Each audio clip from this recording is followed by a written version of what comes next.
আসসালামু আলাইকুম। আমি মোহাম্মদ আলিমউদ্দিন লুমিনাস ওয়ার্ল্ডের পক্ষ থেকে সবাইকে স্বাগতম।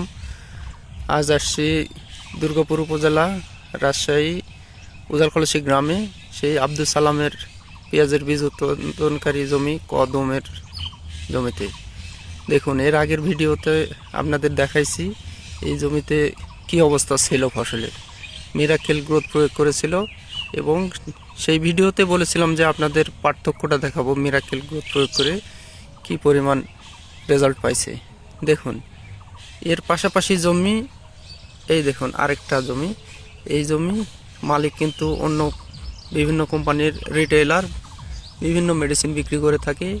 তিনি অনেক খরচ করেছে এবং বিভিন্ন ওষুধ প্রয়োগ করেছে। এই জমির পার্থক্য আর এই জমির পার্থক্যটা দেখুন। এই জমিতে মিরাকেল গ্রোথ ব্যবহার করে এই জমির প্রত্যেকটা স্টিক প্রায় সমান হয়ে বের হয়েছে এবং সুস্থ সবল। আর এই জমিতে দেখুন স্টিকগুলো সুস্থ সবল না এবং তেড়ি বেঁকা হয়ে আছে, সব সমান হয়ে বের হয়নি। দেখুন, আপনারা এই পার্থক্যটা আপনারা নিজেরাই দেখুন, মিরাকেল গ্রোথ প্রয়োগ করা আর মিরাকেল গ্রোথ প্রয়োগ করা নাই, এই দুটার মধ্যে পার্থক্য আপনারা দেখুন। তাই সুস্থ সবল ফসল ঘরে তুলতে মিরাকেল গ্রোথ প্রয়োগ করুন। আসসালামু আলাইকুম।